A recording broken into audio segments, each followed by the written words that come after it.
Thank you, Lord. This is our prayer in Jesus' name. Amen. Yan. Tayo po ay makaupo na, mga kapatid.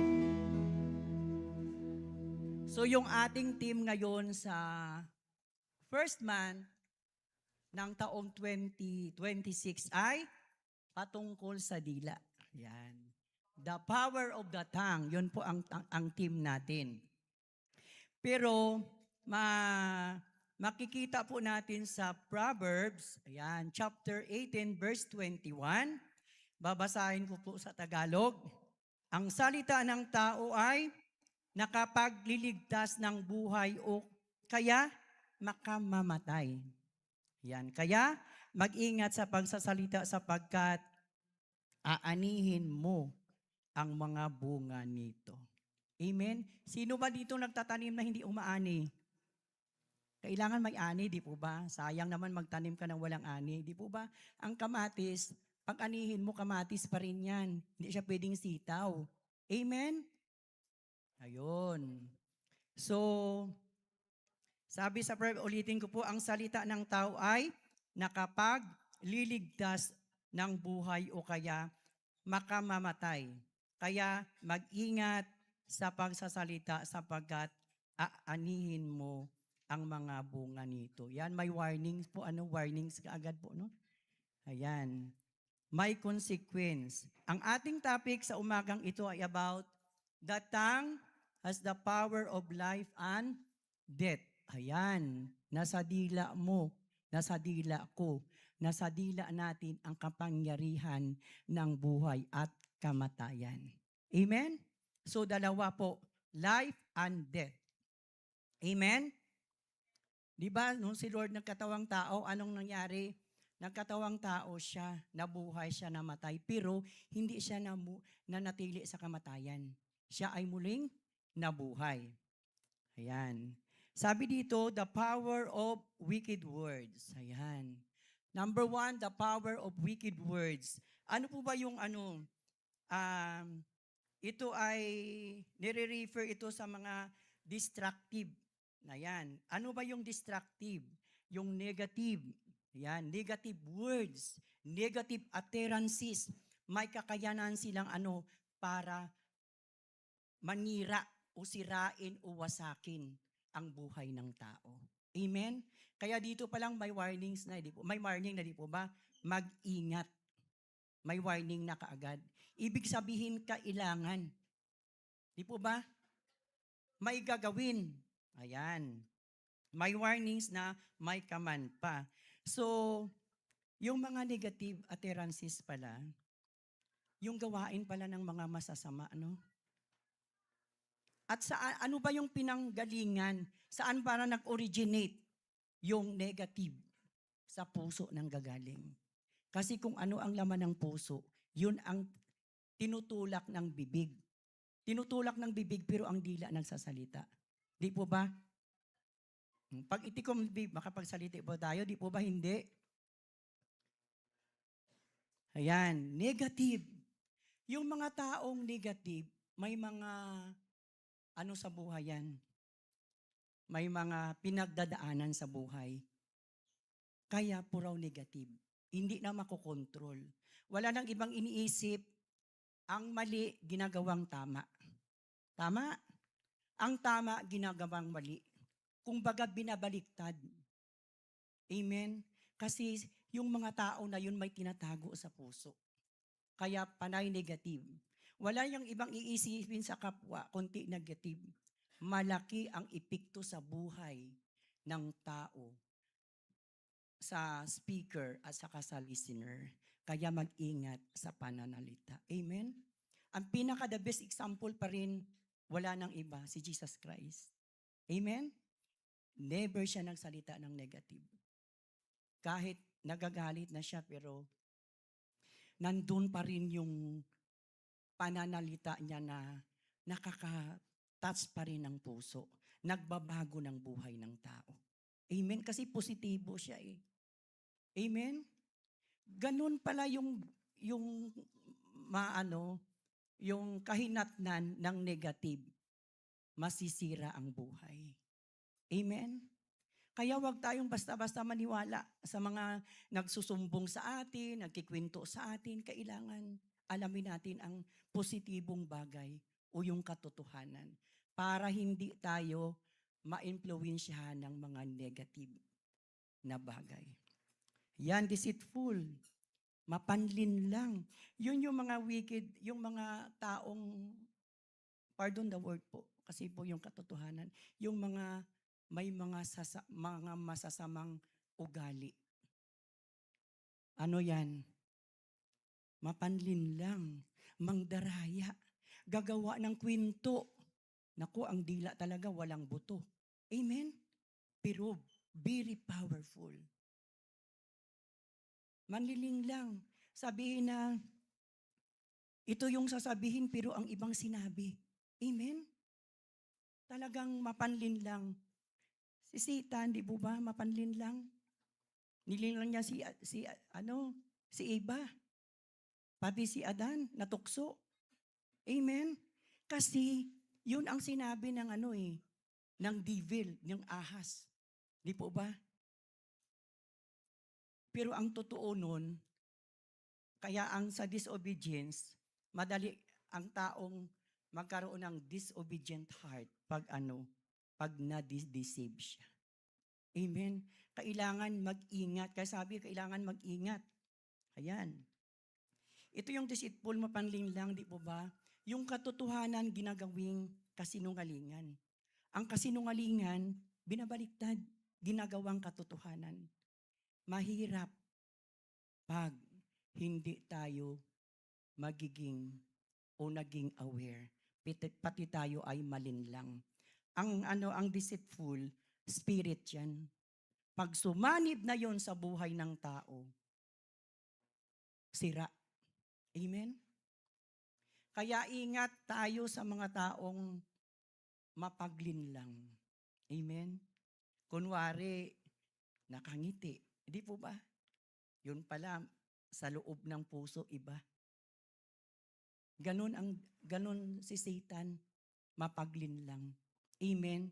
Pero, yun ang dilang mapaglinlang yung power ng wicked. Kasi wicked nga, hindi po ba? Ang masama, hindi yun marunong ang gusto niyan, masama lang ang gagawin. Ayaw niyang gumawa ng kabutihan. Kaya ang tao nalilinlang. Even Christians, sometimes, nalilinlang. Amen? Pag nagpanood sa social media, ayan na. Madali lang malinlang, lalo na ang Kristiyano. Kaya, ang sabi dito, mag-ingat tayo. Yung mga malicious speech, ayan, ano ba yung malicious speech? Yung chismis. Kapatid, halika dito. May sasabihin ako sa iyo. Atin-atin lang to. Ang sabi niya, ganito. Ang sabi ko naman, ganito. Puraw na lang ganyan, puraw na lang ganito. Chismis, ang power ng tongue. Pag-chismis na ang pag-usapan. Pag-chismis na, pag ang tao ng pinag-usapan, bakit dinudumog? Amen? Bakit pag ang word of God, nagtatago, umiiwas, pero pagdating ng chismis, nag-uunahan. Amen? Yun yung power ng dila. Kaya tayo bilang Kristiyano, pag may chismis na, wag nating ibuka ang ating mga bibig. Amen? Kasi ang langaw, pag nakasara yung ating bibig, hindi makapasok yan. Amen? Ano ba ang mayroon sa langaw? Kagaw. Ano ba yung kagaw? Germs. O di ba? Pag nakapasok sa katawan ng tao, ang tao magkasakit. Physical. Amen?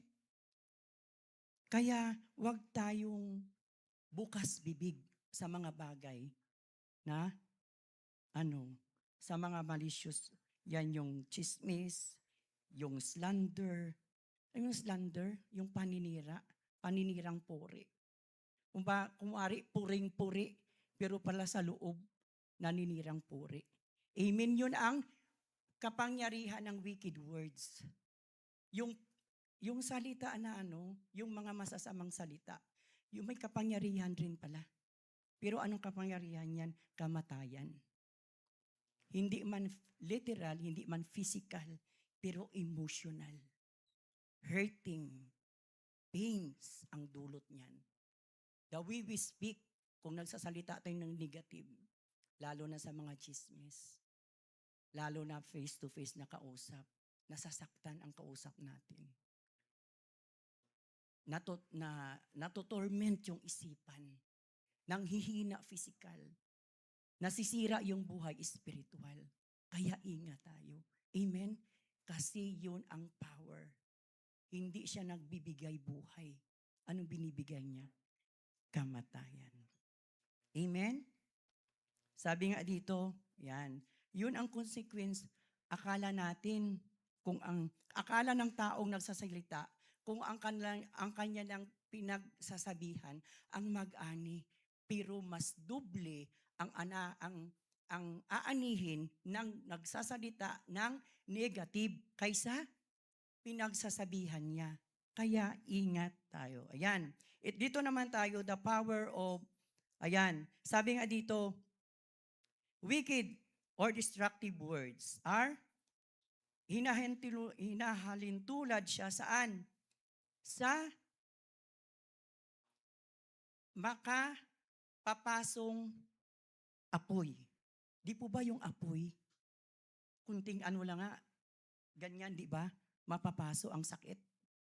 Paano pa pag binubuga ng bibig ng tao ay ang mga negative. Pinapatay ang damdamin. Yung sabi, damdamin man nasasaktan. Amen? Kasi sa loob ang salitang, ayan, yung kagaya ng ng nakakapasong apoy, kasi nanggagaling sa puso ng nagsasalita at nakatransfer sa puso ng taong kanyang pinagsasabihan. Grabe. Grabe pala yung effect. Kamatayan spiritual. Yung kapatid mo, kapwa mo, di po ba? Kung baga, may something sa taong nagsasalita. Amen? Ano pa? Hayan. Grabe ang pinsala.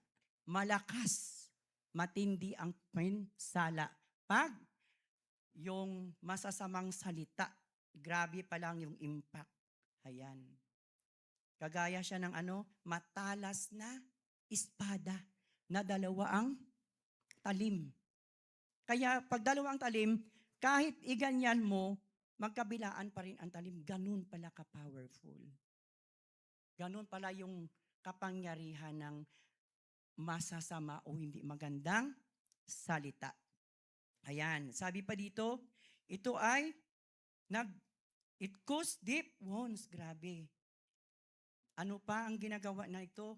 Magkaroon pa ng magiging, malalim na sugat ang dulot ng salitang hindi maganda. Kaya pag may taong lumalapit at naninira, sipir bibig at sasabihin tama na. Kasi pag ikaw ang nakinig, hindi mo na malayan, naapektuhan ka na pala.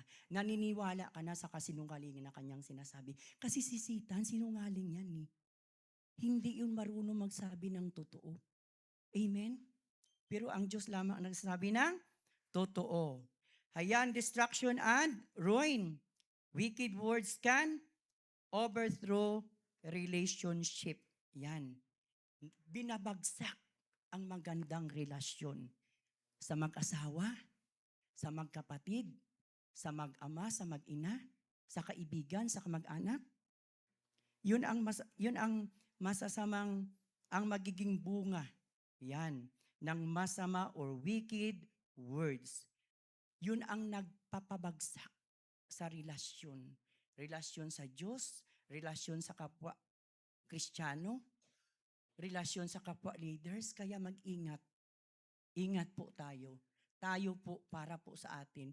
Sa akin sabi ko, ang lalim sabi ko, habang nag-aaral ako, binabalik-balik, kakaiba kayo yung revelation Grabe pala. Minsan yung iba natutuwa pa pag nabagsak ang relasyon ng iba. Anong puso mayroon? Yun ang katotohanan, wicked words. Saan ba nag-originate o nanggagaling? Sa puso pa rin. Kasi kung ano ang laman ng puso, yun ang sinasabi ng dila. Amen? Kaya sabi ang dila na walang buto, mapinsala. Amen? Grabe no, sisirain. Separate close friends, ayun.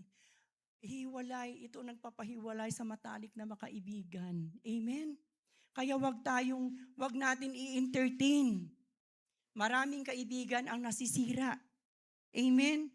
Dahil sa sumbong dito, sumbong doon na hindi naman totoo. Yun yung gossip, number 1 yan.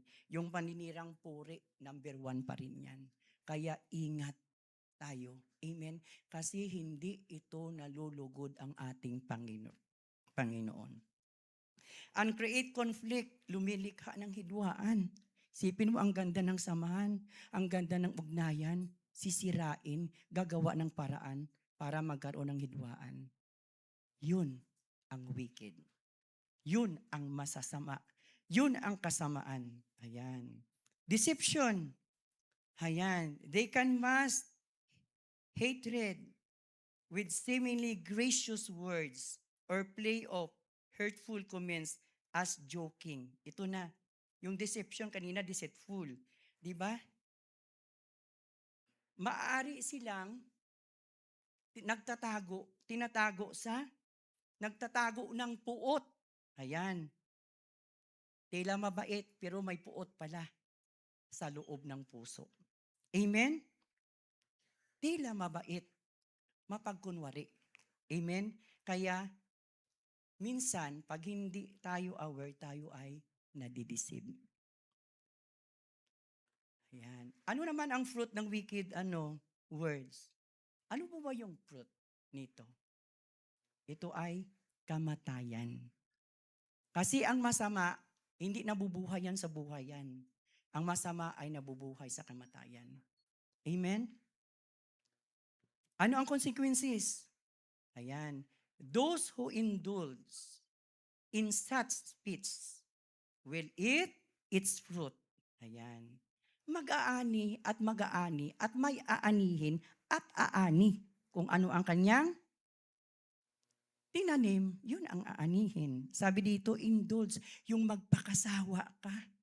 Yung magpakasawa ka na para walang dahilan ka na gumawa ng mabuti, magsalita ng mabuti. Diba?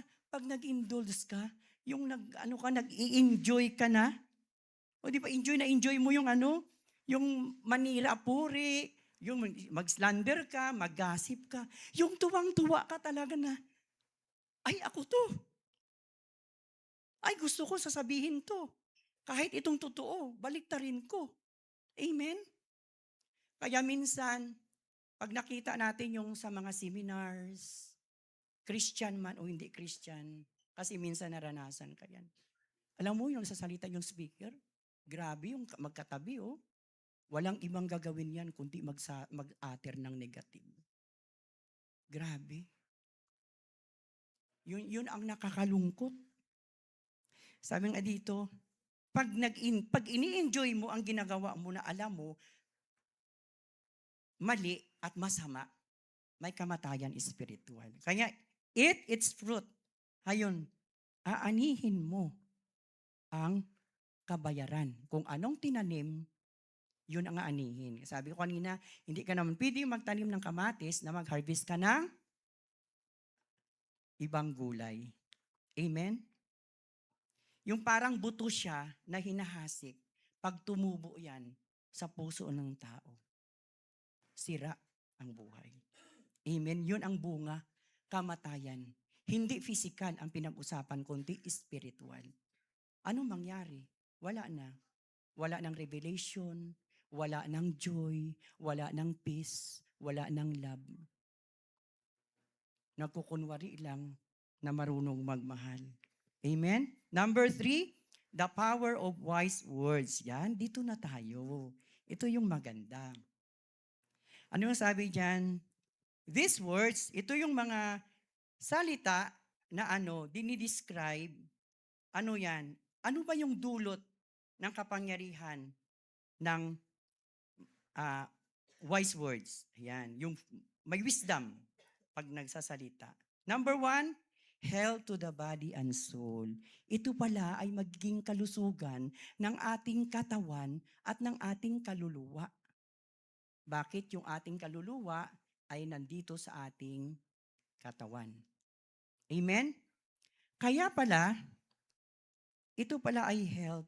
Ito pala ay pangpalakas. Nagbibigay ng magandang immune system. Pag maganda ang immune system, ibig sabihin, may panglaban. Amen?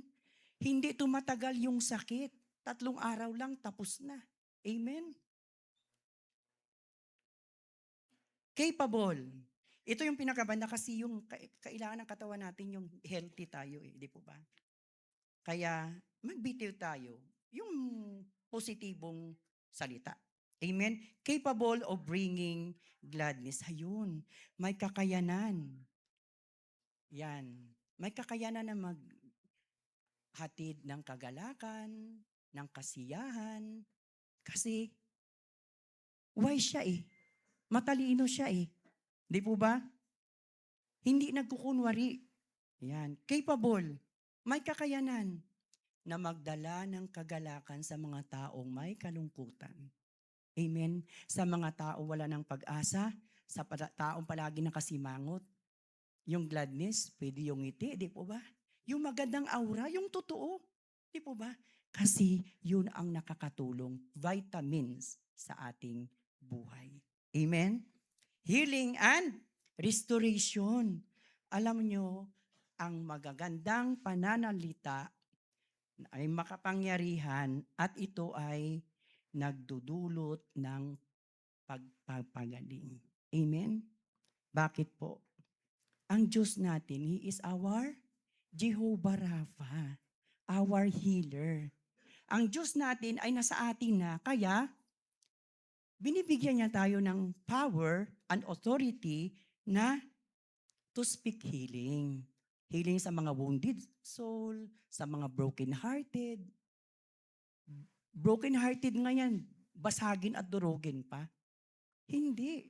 Dapat pala healing and restoration. Alam niyo po, simpleng salita lang, God bless you. God will restore you. Totoo mangyari yan. Kasi bakit? Buhay Nagdadala ng healing. Amen? Sino pa ditong may mga sugat ang puso na gustong gumaling at pagalingin ng Diyos? Amen? May power. Kailangan be wise to speak. Be wise na magbigay ng salita. Amen? Kasi si Lord, He is wise, He is full of wisdom. Amen? Yung patay, kaya niyang buhayin. Ang may sakit, kaya niyang pagalingin. Kasi full of wisdom siya. At wala sa buhay niya nung nagkatawang tao siya kahit ngayon ang mga hindi naniniwala sa kanya. Restoration sa family. Gusto mo ng restoration? Hilingin natin sa Panginoon. Lord, I speak restoration, great revival, protection sa family. Amen. Mangyayari at mangyayari yan. Pero kung wala lang, pakuya-kuyakoy lang, walang mangyari. Mas lalong didiin. Kaya sa mga broken-hearted, mag-ingat pala tayo na mag-encourage sa kanila. Huwag nating dagdagan pa ang sakit. Huwag na nating durugin at wasakin ang wasak na at durog pa. Amen? Tayo ang gagamitin ng Diyos para to encourage them. Ayan. Itong passage na to ay kailangan intentional. Kailangan pala sadyain. Yung talagang intentional na nagagawin, di po ba? Ayan, by using words na to inspire them, to encourage them. At hikayatin natin sila magiging matapang. Yung minsan nanduduwag na, nawawala na ng gana, dahil ito ang nakikita ko, ito ang narinig ko. Yan, yung words na mag-inspire, nagbigay ng inspiration sa kanila na pag nanghihina, muli silang lalakas. Amen? Kung minsan nawala at nagwawala, at nawala yung makabalik sa Panginoon. Hindi yung, ikaw kasi, kaya nangyari sa iyo yan eh. Dahil ganyan ka eh. Hindi pala. Amen? Uplift. Yan. Kung nasa baba na sila, itaas natin sila. Huwag na nating apak-apakan pa. Amen? Kasi dito na tayo sa sa power of wise words eh. Encourage. Yan. Ipaglaban natin sila. Palakasin natin sila. Amen? Hindi yung kalabanin natin sila, kundi ipaglaban natin sila. Amen? Hayun pala yung power ng wise words. And bring life. Ito na. Magbigay buhay naman. Yung may sigla naman. Yung buhay na buhay ka, para yung medyo nawawala ng buhay spiritual. Magbalik loob. Hindi tayo ang makapagpabalik loob sa kanila. Instrument lang tayo to bring. Amen? Life. Iahon sila ulit ng Panginoon. There is power. Mga kapatid, alam mo, hindi tatagal sa iyo yan. Hindi ka mananatili dyan sa ganyan. Iahon ka ng Panginoon dyan. Di ba yung life? Kasi si Lord wala siyang ibang ginawa. Ang magbigay ng buhay. Bakit? He is the source of life. Spiritual especially. Amen? Kaya kung may source man si Jesus Christ pa rin yung pinakamagandang imuni-muni na halimbawa. Amen? Kasi ito tayo eh. Ito ang salita niya eh. Amen? Ito naman tayo sa fruit of wise words. Ano yung bunga? Kanina sa wicked words, death. O, siyempre ang opposite ng death ay life. Ayan, ito na tayo. Ang bunga ng wise words o yung mga taong mabubuti, yan, matalino, may wisdom, buhay. Buhay na. Kasi kanina death eh. Di ba? Death has lost its victory. And the grave has been denied. Jesus is alive forevermore. Kaya life. There is life. Amen? Sa wise words, there is life.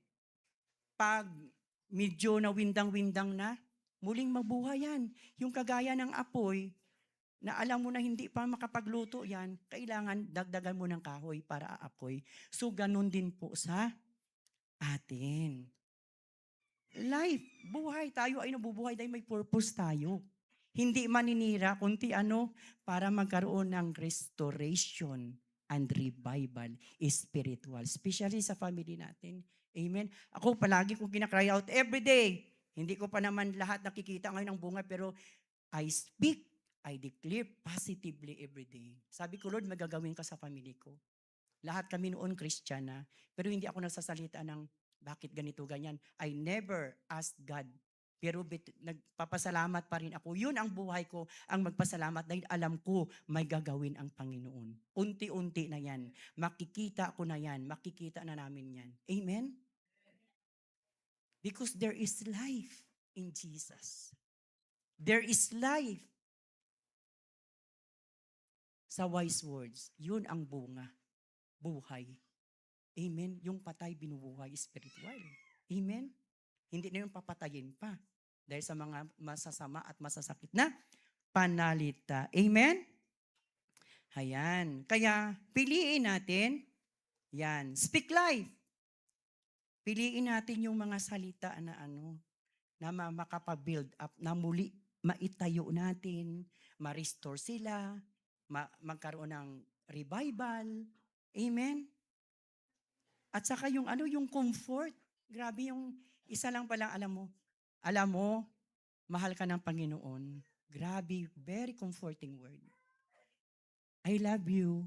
Alam mo yung word na ganyan? Pag hindi kasi nasabi ng I love you, ikaw magsabi ng I love you.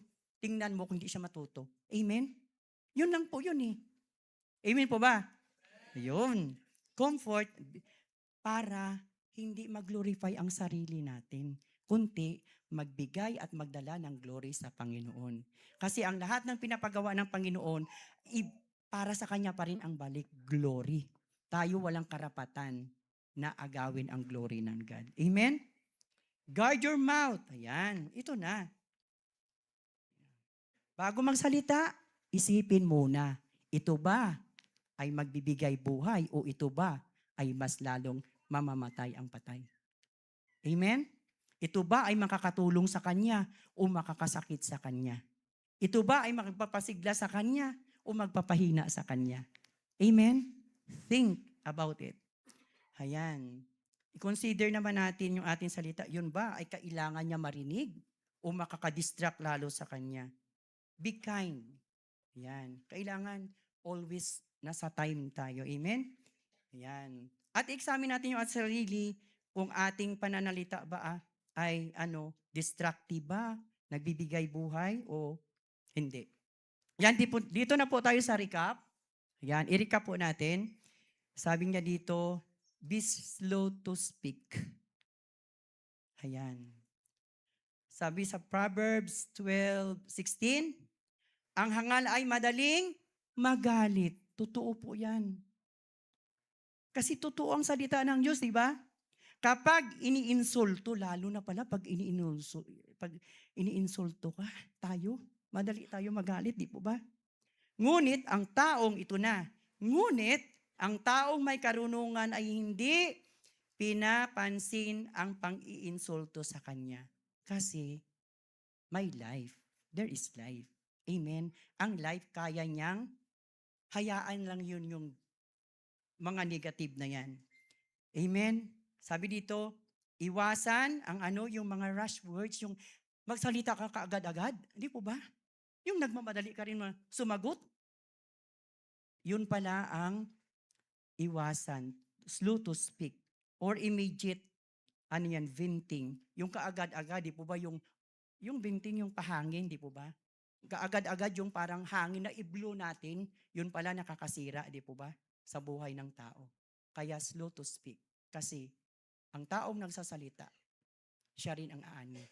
Yun ang masaklap doon. Amen? Mas dubli. Naghasik ka na ng hindi maganda, aani ka rin ng hindi maganda. Malay naman ng pinagsasabihin natin, di ba? Ayan. Slow to speak. Minsan, lahat naman tayo nakakaranas ng pag-iinsulto, di po ba? Pero si Lord, binigyan niya tayo ng power na ma-overcome. Amen? Bakit? Ang lahat nung siya ay ininsulto para pala ma-realize rin natin na pinagdaanan ng Diyos. Kung pinagdaanan natin, ma-overcome rin natin. Bakit? Ang Diyos ay overcomer at ang Diyos ay sa atin. Ayan, kasi si Lord napaka-slow to speak. Mahinahon siya magsalita, di po ba? Kahit magagalit siya, kahit grabe na ang lahat ng ginawa, sinaktan, dinurog, nilatigo, dinuraan, sinampal. Pero hindi siya nag-react ng negative. Hindi niya in-entertain. Sabi niya, Father, forgive them, for they do not know what they do. Grabe, no? Power. There is life pa rin. Ayan. Sabi dito, speak selectively. Ayan. Sa Proverbs 15:28, ang taong matuwid ay pinag-iisipan muna ang sasabihin. Ngunit ang taong masama ay basta na lamang magsasalita. Yun yung walang kontrol. Kaya minsan, hindi naman lahat, pero sabi nga, ang taong madaldal, yan. Sabi yun, di ba? Ay nagsasalita na walang prino. Amen? Minsan, wala na sa lugar. Di po ba? Saan niya nilugar ang sarili niya? Sa sarili niya. Amen? Kaya, piliin natin. Ayan. Isipin natin. Yan. Bago tayo sumagot, yan sa taong nagagalit. Ako, glory to God kasi 1 year ako sa Makati, 1 year ako sa Intramuros. Hindi ko ginawa kahit nagagalit ang aming boss, ang pinakamayari. Kasi bookkeeper ako doon. Gusto niya, ganito ang gagawin. Ito yung gusto niya. Hindi naman angkop doon kasi may accountant kami. Kami ang nagkakaintindihan ng accountant. Ang accountant namin 3. Pero pariho-parihas ang estilo nila ng paggawa ng libro. Anong sabi sa akin kasi Christian, si Ate Cecil, sabi niya, ay naku, wag mong pansinin yan. Bakit alam niya ba yan? Ang titiningnan na niyan, ang pirang pumapasok at ang pirang lumalabas. Hindi niya naiintindihan yung kung ano ang laman ng libro. At one time, sumigaw siya, tinawag niya ako, pinaupo sa upuan. Hinintay ko siya magsalita. Sabi ko, hindi ako papatol, hindi ako sasagot. Pero tingnan niyo naman po ang daming tao, pinapahiya mong isang tao. Yun lang. Alam niyo po, nung pagkatapos sinabi ko yun, ang gaan-gaan sa pakiramdam. Pero every time na magmura siya, hindi ko siya pinapansin. Pasok siya sa office, sa sobrang kabisa, hindi ko siya pinapansin. Alam niyo, dumating rin ang araw na malaki ang pagbabago. Amen?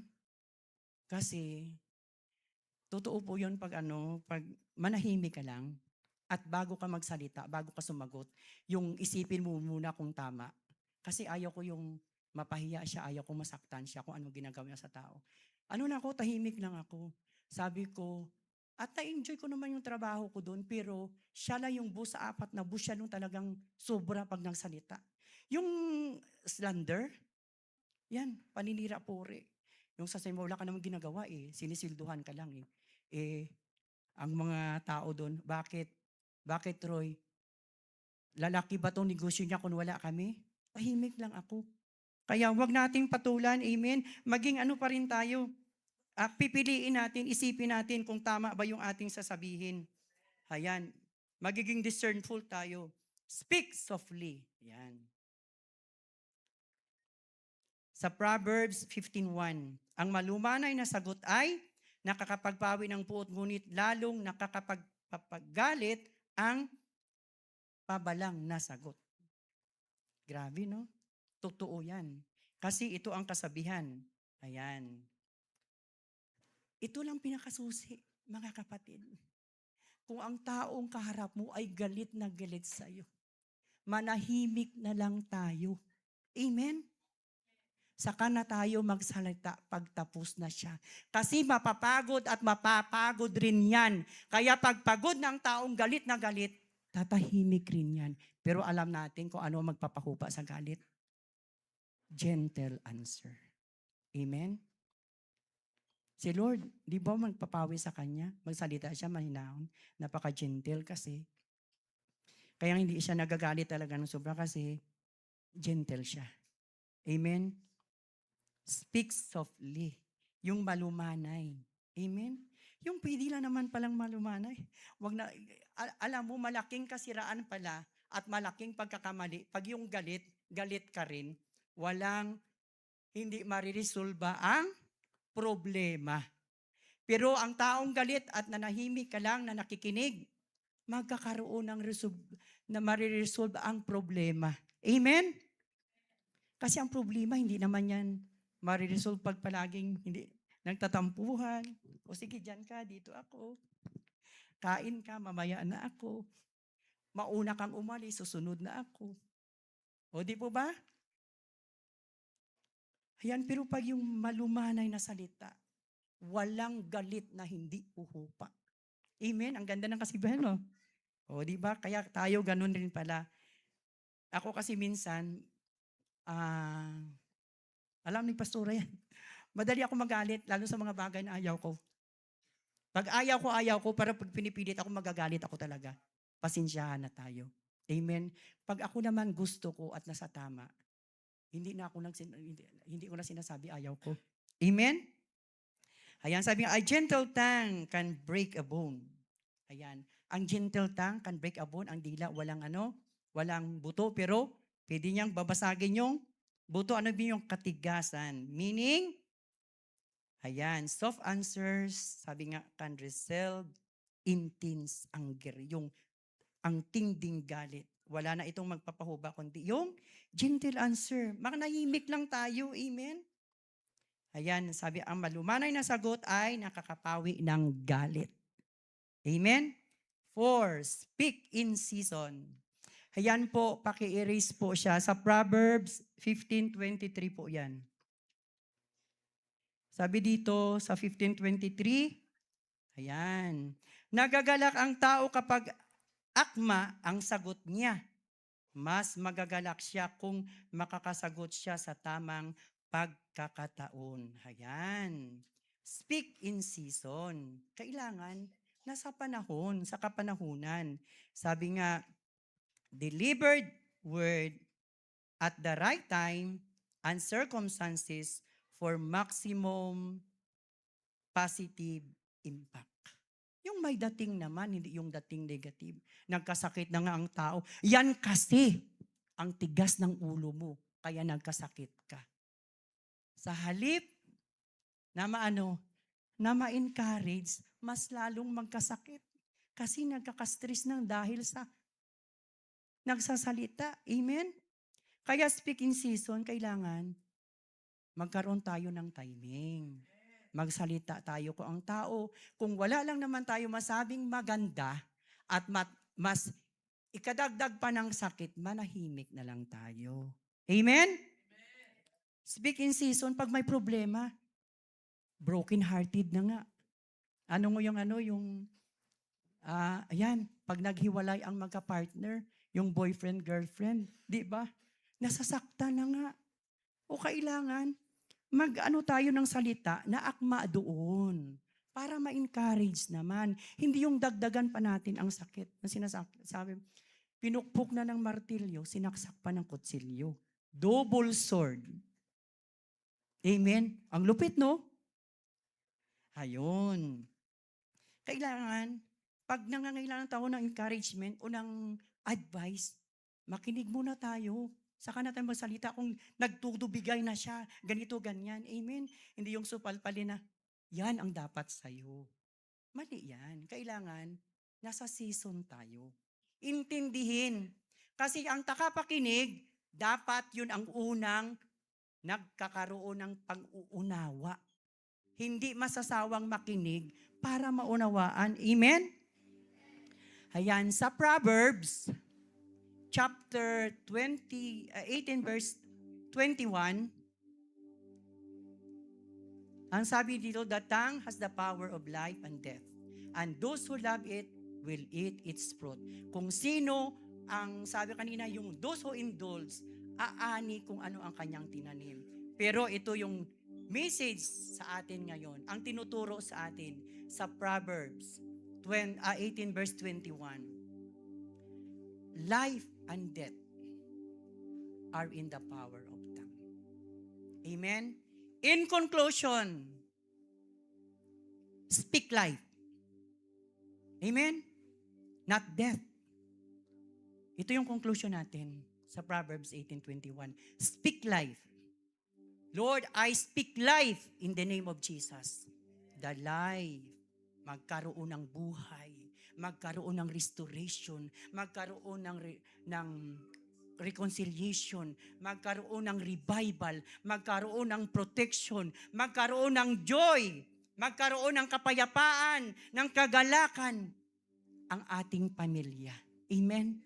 Unahin natin yung ating pamilya. Huwag nating iwanan sa ere. Amen? Dahil ang nais ng God, we speak life. Amen? Tayo po ay tumayo, mga kapatid.